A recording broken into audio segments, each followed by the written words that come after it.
అండి, welcome to our channel Sita daily vlog. అందరూ ఎలా ఉన్నారండి? బాగున్నారా?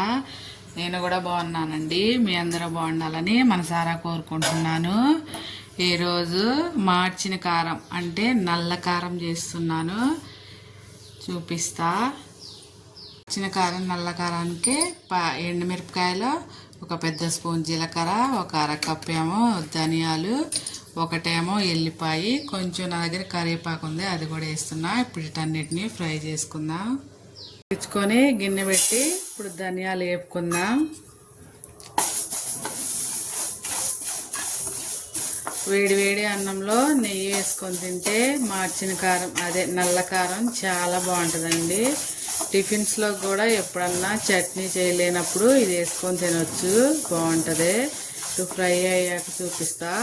ఇలా సన్న మంట మీద లేదా మీడియం ఫ్లేమ్ మీద దీన్ని ఫ్రై చేసుకోవాలి. ధనియాలు వేగిపోయినాయి. ఇప్పుడు దీన్ని అటే ఒక ప్లేట్లో పోసుకుందాం ఆరటానికి.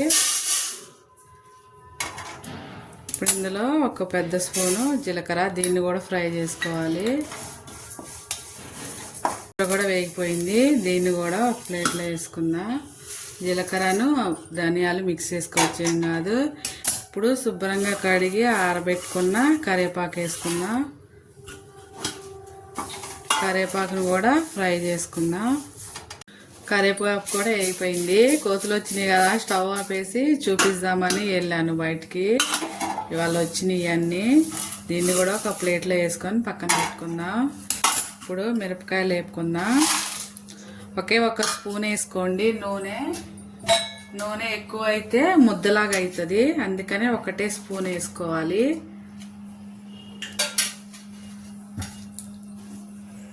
ఇవి కూడా మిరగాయలు కూడా ఫ్రై చేసుకుందాం. ఎండు మిరపకాయలు కూడా ఫ్రై అయిపోయినాయి. ఇప్పుడు దింపేసుకొని చల్లారిపోయాక మిక్సీ వేసుకుందాం. ఈలోపు ఈరోజు అన్నంలోకి గోంగూర పచ్చడి చేస్తున్నానండి, దాన్ని కూడా ఫ్రై చేసేస్తాను. ఎండుమిరపకాయలు మాడిపోకుండా కొంచెం ముందరే దింపేసుకోండి. ఆ తర్వాత కొంచెం కలర్ వచ్చి కొంచెం వేగుతాయి. ఎండు పక్కన పెట్టి చల్లారనిద్దాం. గోంగూర పచ్చడి చేసుకుందాం. ఒక 10 మిరపకాయలు వేసుకొని ఒక స్పూన్ నూనె వేసుకొని ఫ్రై చేసుకుందాం. ఇంటి దగ్గరికే వచ్చింది, చెత్త అంతా తినేస్తుంది. వాళ్ళ కచ్చరాయన రాలేదు, కచ్చరి చూసారా తినేస్తుంది, పాడు చేసేసింది మొత్తం. ఇదిగోండి మళ్ళీ వస్తున్నాయి, చూసారా ఎంత పెద్దగా ఉందో. ఇదిగోడ కూర్చున్నాయి అన్నీ, ఒక 5-6 ఉన్నాయి, అవన్నీ వస్తున్నాయండి, వెళ్ళిపోతున్నాయి. పచ్చిమిరకాయలు వేగిపోయినాయి, తీసేసుకున్నాం. ఇప్పుడు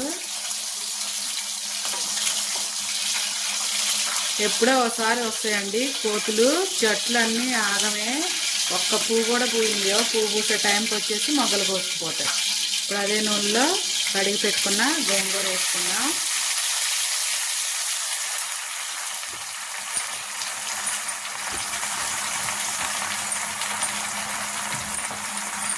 గోంగూరను కూడా మగ్గించుకున్నా. గోంగూర మెత్తబడిపోయాక ఒక టమాటా వేసుకున్నా. అలాగే చిన్న గోలీ సైజ్ అంతా చింతపండు కూడా వేసుకున్నా.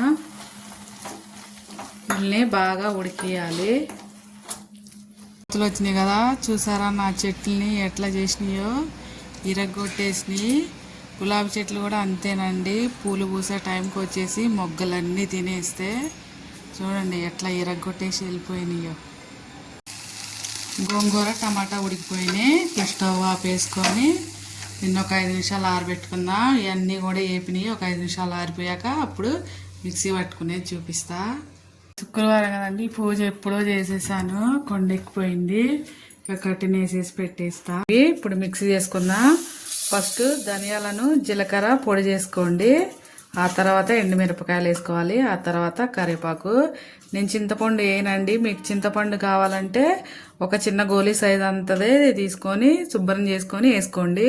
ఇప్పుడు ఇది మిక్సీ పట్టుకుందాం. నేను జీలకర్ర ఇలా మిక్సీ పట్టుకోవాలి. ఇప్పుడు ఇందులో ఎండుమిరకాయలు వేసుకుందాం.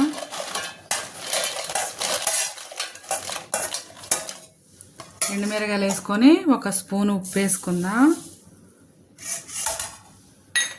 అలాగే కరివేపాకు కూడా వేసుకుందాం, ఫ్రై చేసి పెట్టుకుంది. లాస్ట్లో ఎల్లిపాయ వేసుకోవాలండి. మిక్సీ పట్టుకుందాం. అల్లకారం ఎల్లిపాయలు కూడా వేసానండి, వేసి పట్టేశాను. దీన్ని ఒక గాజు సీసాలో వేసుకొని పెట్టుకుంటే 1 నెల రోజులు నిల్వ ఉంటుందండి. వేడి వేడి ఇడ్లీలో 1 స్పూన్ వేసుకొని కొంచెం నెయ్యి వేసుకొని తింటే చాలా బాగుంటుంది. అన్నంలో వేసుకుంటే వేడివేడి అన్నంలో నెయ్యి వేసుకొని ఎంత బాగుంటుందో, బిర్యానీ కూడా సరిపోదండి, అంత బాగుంటుంది. మార్చిన కారం అలాగే నల్ల కారం రెడీ. ఇప్పుడు గోంగూర పచ్చడి చేసుకుందాం. మిక్సీ జార్లో చేస్తున్నానండి. పచ్చిమిరకాయలను 1 ఎల్లిపాయ వేసాను, 1/2 స్పూన్ ఉప్పు వేసాను. అలాగే ఇది ఉడకబెట్టుకున్న గోంగూరను, టమాటా ఇది కూడా వేసేసి ఒకసారి మిక్సీ పట్టుకుందాం. నల్లకారంలో ఉప్పు మీ రుచికి సరిపడా వేసుకోండి. ఇప్పుడు మిక్సీ పట్టుకుందాం. గోంగూర పచ్చడి కూడా అయిపోయిందండి. ఇప్పుడు ఒక గిన్నెలో వేసుకుందాం. ఉల్లిపాయ వేసుకుంటే చాలా బాగుంటుంది. రోట్లో తొక్కుంటే ఉల్లిపాయ మనమే దంచుతాం కాబట్టి ఎంత దంచాలో తెలుస్తుంది కాబట్టి రోట్లో ఉల్లిపాయ వేసుకోవాలి. మిక్సీలో వేస్తే బాగా మెత్తగా అయిపోతుందండి, చట్నీ కూడా వాసన వస్తుంది.